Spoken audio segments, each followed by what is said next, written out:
insightful episode of Me and My Health Up. I'm your host, Anthony Harcher, a clinical nutritionist and lifestyle medicine specialist. Today, we're going to be talking about adult ADHD. Yes, the numbers are rising significantly in terms of diagnosis, and I think TikTok has contributed somewhat to that.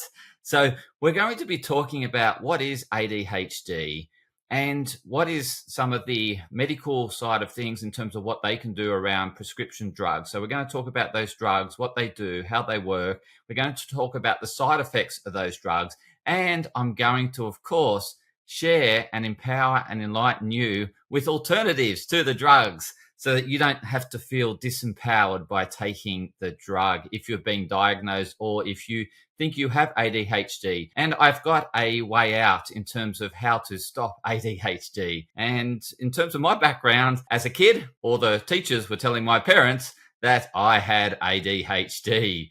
I couldn't sit still, supposedly. I just wanted to run around. But isn't that being a kid? Isn't that what kids want to do? Run around?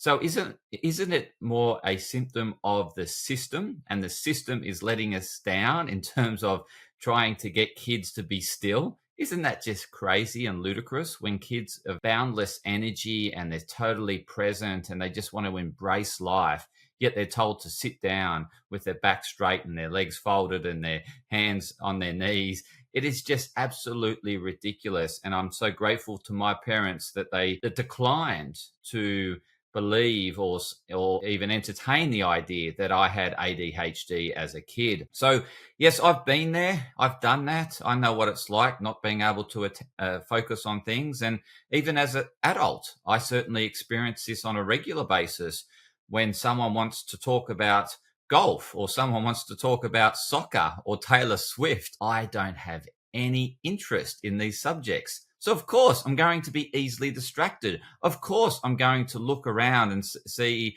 in terms of what else is better to draw my attention to, because as humans, we are drawn to purpose and meaning. We seek purpose and meaning. It's part of our evolved part of the brain. It resides in this area is the prefrontal cortex, and it's what we have above all the rest of the animal kingdom, is that we have this evolved part of the brain where we can seek meaning and purpose, and we can live purposeful lives beyond survival. And so ADHD is very much when we're in survival mentality. We're stuck in our animal brain and we can't free ourselves and get into our evolved brain of the prefrontal cortex. So let's talk about, firstly, what is ADHD? It's the attention deficit disorder, right? So it's where we can't stay attentive to a task or some various tasks, for example. And so we essentially look very distracted because we don't want to focus on that task. It's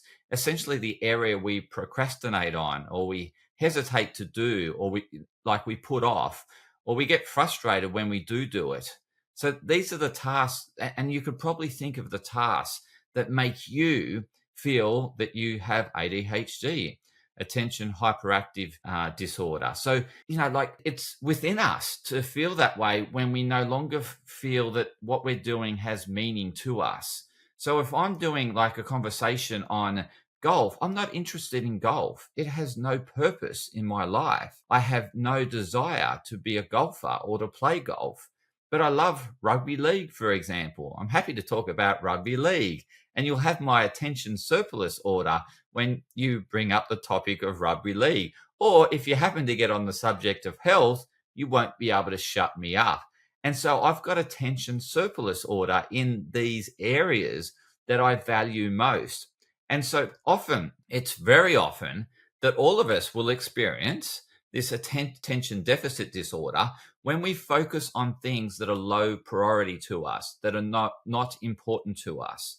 So if we're doing tasks that are meaningless to us, again, what we value is different between one another. We all have a hierarchy of values that are all different. That makes us unique and special.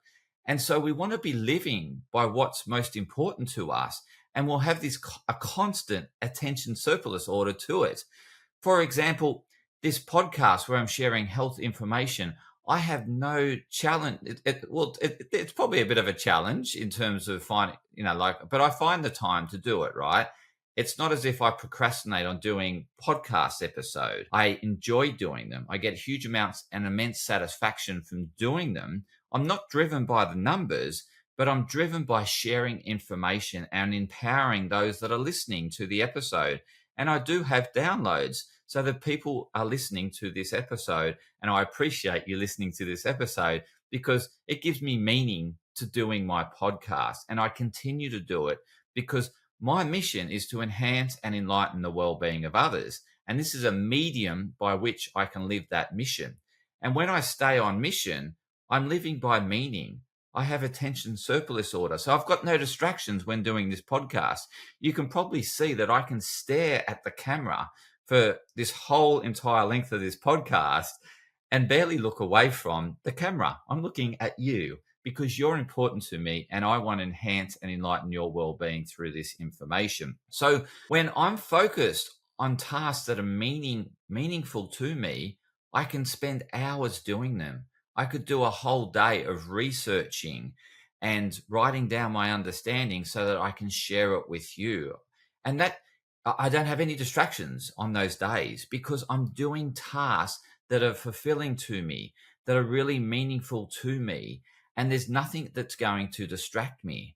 So what I want you to live a meaningful life. I want you to follow by what's most important to you. And when you follow what's most important to you, then you won't have this attention hyperactive disorder. You will be very focused and have attention surplus order. So how can you spend your life doing the things that you love? Well, first of all, you've got to recognize the things that bring you presence. What makes you entirely present and focused? Is it when you're talking to loved ones, talking to family members, and you really want to understand what they're doing in their days? And you want to find everything about what they're doing because it's truly of interest to you because you care so much about that person. Is that what brings you attention surplus order? Or is it that you want the best for your children? And so you're always looking out for information that will help you share that with your children so that you can guide and direct them so that they grow up as the people that you'd love them to be, or they grow up being the best individuals of themselves rather than you obviously imposing your values onto them. You allow them to grow into who they are. And that is being a great parent by just guiding them to being the best version of them. So I want you to think about now and reflect on what brings you presence. When are you most grossly absorbed in doing something and you're not distracted by looking at TikTok or not even thinking about looking at social media? You're purely engrossed in the now. And it'll be the things that bring you joy to your heart, to your soul. So what are those things that bring you joy to your soul and your heart? I can tell you mine, as you probably can tell, it's health, right? And so this brings deep connection to what is deeply meaningful to me. And I have huge amounts of attention surplus to this area. But as I said, if you wanted to talk to me about things that may interest you, like cars, for example, if I hear people talking about cars, I'm straight away looking at how can I get out of this conversation? And so someone that's observing me will say that Anthony's got attention deficit disorder. He can't pay attention to listening about cars. Of course I've got attention deficit disorder because we're wired in such a way to seek a meaningful life. When I hear about cars, I feel that it's not meaningful to me and I'm not living a meaningful life. So I'm going to look for distractions to get me away. And I read a study that there is a rationale that they believe the reason why we have this attention deficit disorder is when we were in survival mode and we were hunting, gathering, we would look for areas that would bring us food and that would sustain us, that would allow us the resources to survive, such as food and shelter. Now, when we found areas that didn't have food or shelter, it would activate lots of areas of the brain that would again make us want to look for something else and seek something else so that we could then seek food and shelter that would serve us, that would keep us alive. So we have this hard wiring in our brain to keep us alive. And it's a survival mechanism because first, we do need food and shelter. And obviously, if we've met food and shelter, then we're going to have a seeking meaning in another way, in a higher form. And that's Maslow's hierarchy of needs. We seek to, achieve this thing of being able to, I guess, seek a meaningful life, seek a fulfilled life beyond the basic needs of food and shelter. And so this ascension into seeking like this higher order of living, like in a sense, what I'm doing in terms of I want to empower and enlighten the well-being of others. So I'm seeking to share my knowledge and wisdom on health so that it empowers you. And that gives me meaning because I'm making a difference in other people's lives. And so what brings meaning to you? Is it when you're helping your children, or is it when you're doing an activity that you love and that you thrive in? It could be exercise or a sport, but it's what brings deep meaningful to you, that you'll feel like you adding some contribution. You're either inspiring others through in a sport, or you're inspiring others through progressing through your career, or you're mentoring others as you're progressing through your career. It's what brings meaningful to, what brings meaning to your heart. What does it? And I want you to think about this and really walk away from this episode as to, are you living a life full of those high priority items that bring meaning to you? You want to fill your day with those high priority items every day. Fill them with these things that are deeply meaningful to you, and you'll feel that you're living a life on purpose and a life by design. You don't want to live a life by default where we're succumbing to everyone else's values and succumbing to everyone else's directives. You want to live a life by design where you are in the driver's seat of your life and you're taking in the direction that you want it to go. People could tell me, oh, Anthony, you should do this as a business idea. You'll make lots of money on YouTube or something like that. If it's not aligned to my values, I'm not going to put up with the pain it takes in order to achieve that outcome, am I? But with podcasting, I'm willing to put up with all the pain around technical challenges or whatever challenges I have in the way, because it's helping me pursue something deeply meaningful, which is enhancing, enlightening your well-being. So what is it for you? And I want you to focus on those areas. And these areas that are high value to you, high importance to you, are often areas that you perceive that you are lacking in, that there's a void. So for example, someone that's just lost a relationship and feels that they don't have a relationship in their life, that's a big void within them that they perceive. And so they will seek a relationship in order to fill that void. So you might have just had a recent breakup, or you might not have been in a relationship for a long time, and you're really looking to get into a relationship, and you're looking at all ways to do this. You're reading books about it. And again, you've got an attention surplus order towards this, right? So you have sensory input coming in through all your senses, and it's filtered via your thalamus. Your thalamus is this filter, and it's filtering it based on what's most important to you. So it's going to block out the noise, such as things that are not important to you, and enable that attention surplus order to the thing that's most important to you, and take that in, and you will continue to stay absorbed and attentive to that thing that's most important to you. So in terms of how do these drugs work around this attention deficit disorder? So the drugs obviously are helping you be more attentive. How do they work? What they do is they play with our neurotransmitters. And I'm going to share a way in which you can play with your neurotransmitters that doesn't take popping a pill. It doesn't take that. And I've already shared one of these ways, and that is putting your attention to things that are important to you, and putting more of your attention to the things that are most important to you, and staying focused on those things and saying no to everything else. So if someone wants you to do something that isn't aligned to what you value, that's of high priority to you, say no to it and stay on track. Don't allow them to depurpose you or to take you off track. Because that's when, if you say yes to something you don't want to do, you're going to be looking for distractions and ways to get out of it. I can guarantee I do this every time. When I say yes to something I don't want to do, I can't wait to get out of there. I can't wait to look for that excuse to leave the function. I'm looking for it the whole time. I have this hyperactive attention disorder when I'm doing something that I don't want to do. So don't let that person down by saying, yes, you will do it, and then have attention hyperactive disorder or lack of attention, because they will think that you're not interested in what they're not interested in. But they need to value you for who you are and not judge you for you not having the same interest in that particular area. They need to love you for who you are and respect you for who you are. So I don't worry about if people think, oh, Anthony doesn't want to do this and therefore that he doesn't love me, because I know that's a delusion, a total delusion. I'm just not going to live a life by someone else's needs or wants or desires, because that's their life. If they believe that love is me doing what they want me to do, that is not love, because love is unconditional. Love is not conditionally loving someone. It's loving them for who they are. So if they truly love me, they will respect me for who I am and what I value. So don't get caught in this trap of people pleasing. It is the biggest trap you'll get caught in, and it's the primary reason why there's so many people are getting diagnosed with adult ADHD. So how do the drugs work? The drugs alter these neurotransmitters.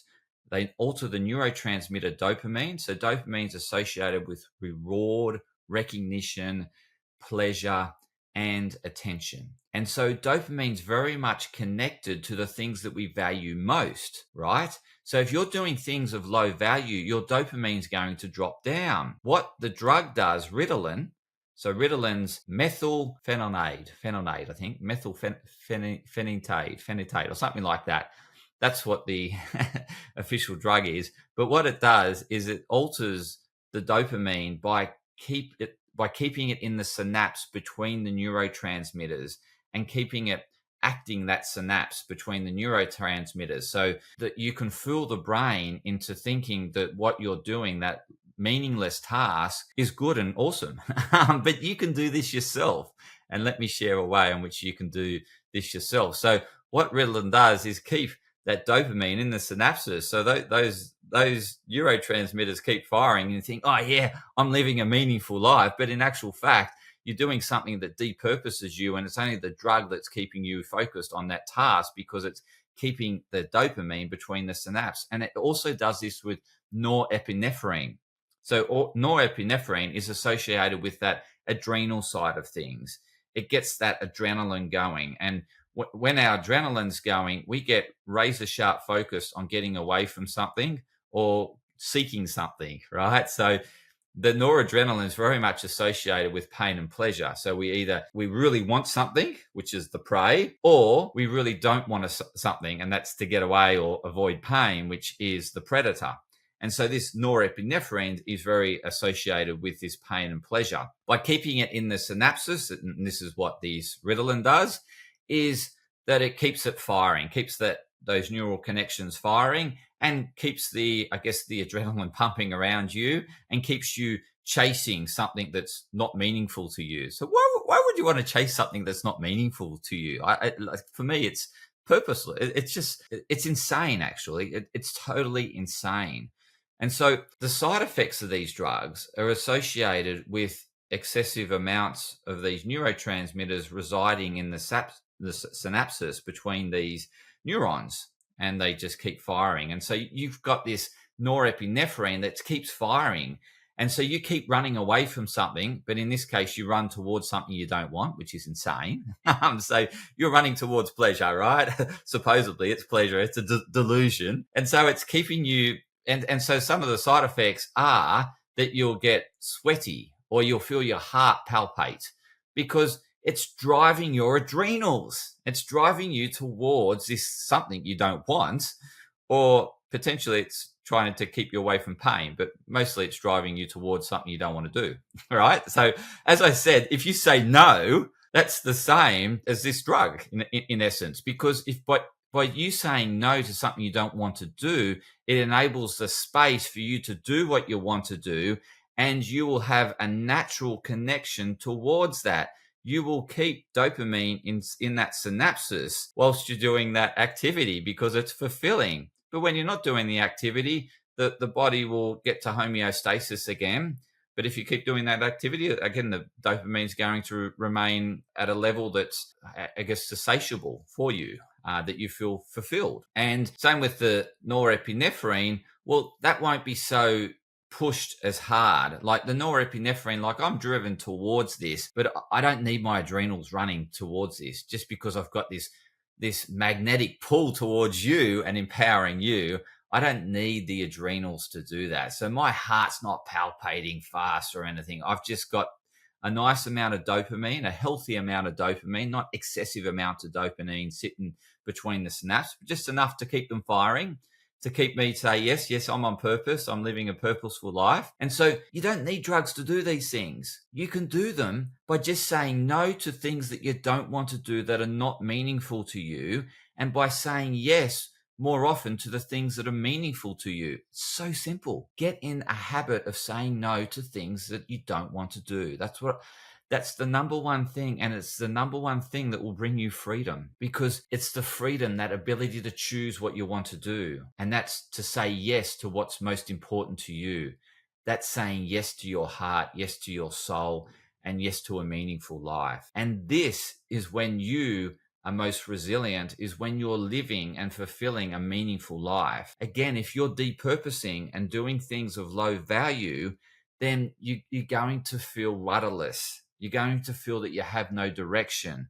You're going to feel unfulfilled. And in those moments, you will seek externally for fulfillment, such as sugar, such as fat and sugar combination, such as maybe scrolling on Netflix and getting your dopamine hits by looking at the number of likes you've got on a post. So these sort of things are ways in which we seek it externally, but we can get these dopamine, I guess, hits internally when we're connected with what's most important to us, and we're not living a life by default.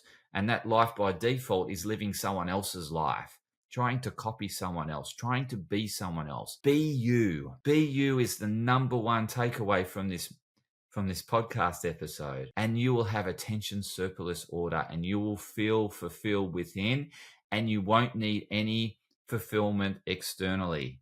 You don't need any validation externally. The only things that I look externally for is, has this episode resonated with the audience?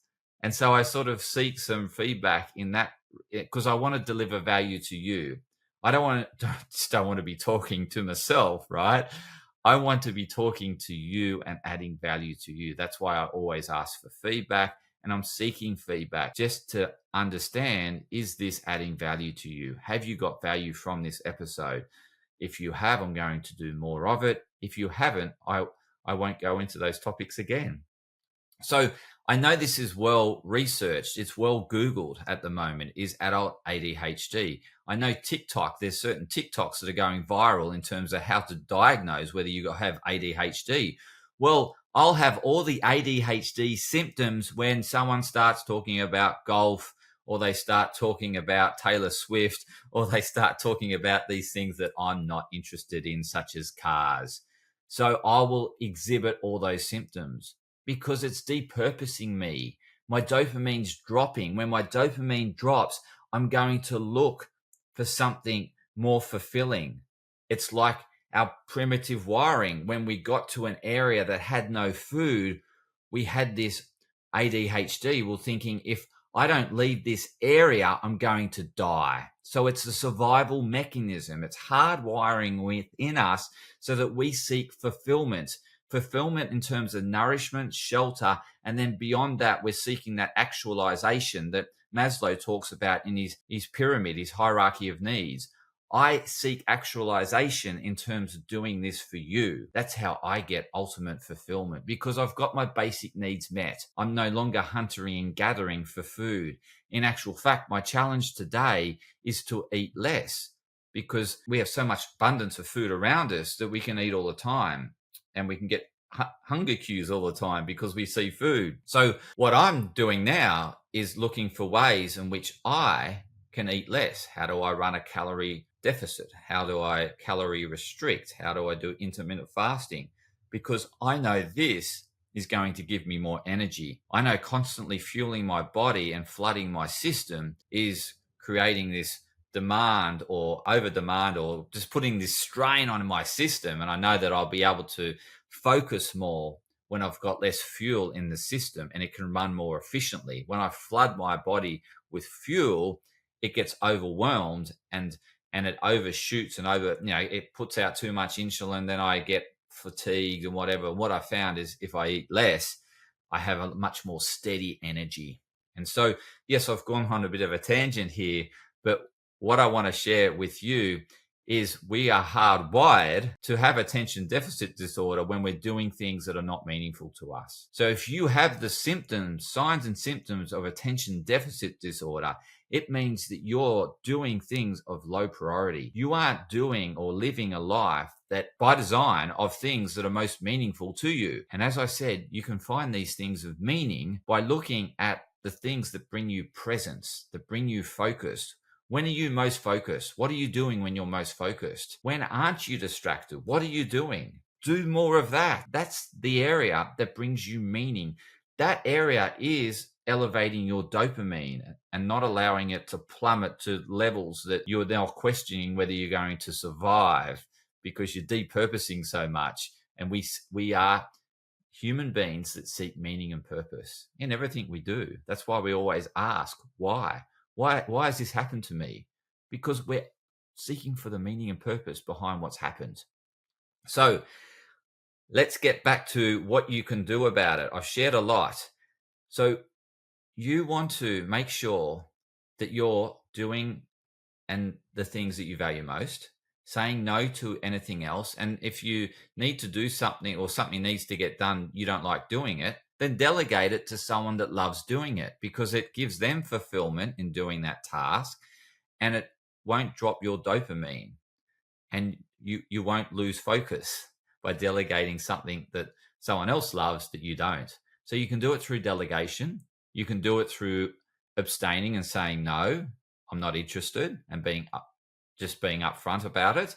So that person then understands who you are. Because if you keep saying yes, they think you like it. And you could be putting on an act and not being you, not being your authentic self. And then when you're not being your authentic self, then you're going to seek fulfillment externally again, right? You're going to then eat more sugar. You're going to drink alcohol. You're going to eat unhealthy. You're going to gamble. You might do drugs. Again, these are all some of the things that we do to boost up dopamine, to give us some meaning. Because we know when we have sugar, we do feel a rush because we're hardwired that way because it helps us to survive. It's calories and it's instant fuel for us. It's very good fuel and easy fuel for the brain. Not good fuel, but easy fuel for the brain to burn. So I really just wanted to share this outline as to, yes, if you can take the drug and keep living a depurposing life or doing the things that are unfulfilling, or you can start dropping the things that are unfulfilling, start going towards things that are fulfilling, and then you don't need the drugs. And then you live a life of meaning and purpose. And there's another way to hack it if you are doing something that's of low value that you want to think that you're obliged to do. I don't know what it would be, but if there's something that you feel obliged to doing and you want to keep doing it without taking the drugs, then what you want to do is start hardwiring your brain to how is that you doing that task that you perceive as being unfulfilling? How is that helping you fulfill what's most important to you? And start finding linkages to how it fulfills you. And the more of those linkages you find, the more you're going to create these neural connections that are linked to your highest value, and that you will then have more dopamine around those synapses when you're doing that task because you can see meaning behind doing that task now. Whereas before you couldn't see the meaning behind doing that task. You were just focused on all the negatives or the downsides or the lack of connection to what's most meaningful to you. So again, we can rewire our brain by asking ourselves, how is me doing that task going to help me fulfill what's most important to me, what's most valuable to me? how can that task help me do that? And the more you ask that question, the more you'll find the pathways and the answers to finding those connections.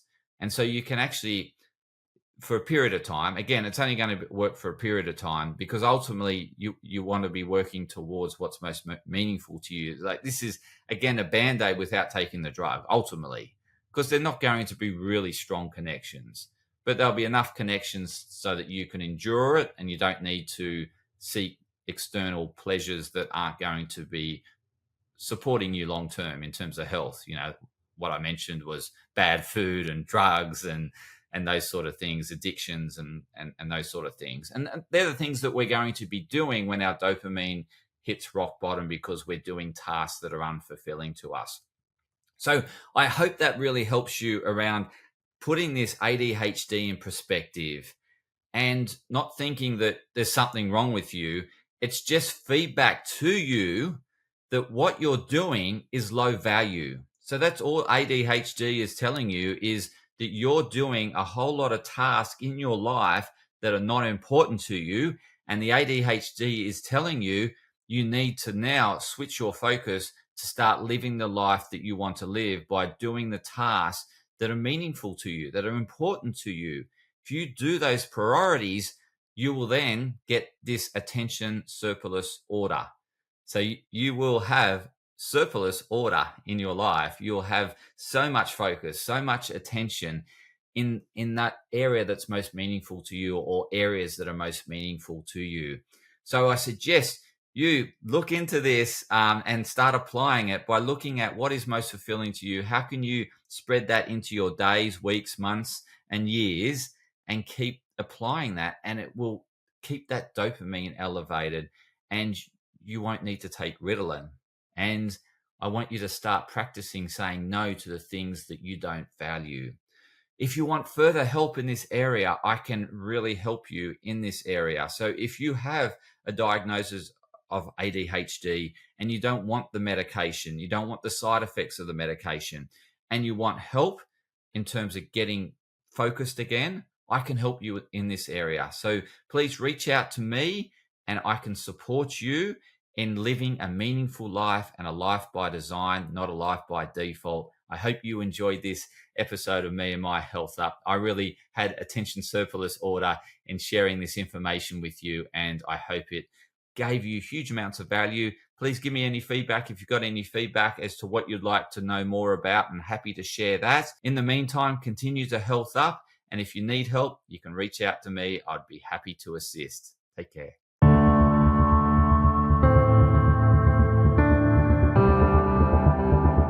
Podcast disclaimer. This podcast and any information, advice, opinions, or statements within it do not constitute medical, healthcare, or professional advice and are provided for general information purposes only. All care is taken in the preparation of the information in this podcast. Connected Wellness Proprietary Limited, operating under the brand me&my Health Up, does not make any representations or give any warranties about its accuracy, reliability, completeness, or suitability for any particular purpose. This podcast and any information, advice, opinions, or statements within it are not to be used as a substitute for professional, medical, psychological, psychiatric, or any other mental health care or healthcare in general. Me&my Health Up recommends you seek the advice of a doctor or qualified health provider with any questions you may have regarding a medical condition. Inform your doctor of any changes that you may to your lifestyle and discuss these with your doctor. Do not disregard medical advice or delay visiting a medical professional because of something you hear in this podcast. This podcast has been carefully prepared on the basis of current information. Changes in circumstances after publication may affect the accuracy of this information. To the maximum extent permitted by the law, me&my Health Up disclaims any such representations or warranties to the completeness, accuracy, merchantability, or fitness for purpose of this podcast, and will not be liable for any expenses, losses, damages incurred, indirect or consequential damages or costs that may be incurred as a result of the information being inaccurate or incomplete in any way and for any reason. No part of this podcast can be reproduced, redistributed, published, copied, or duplicated in a form without prior permission of me&my Health Up.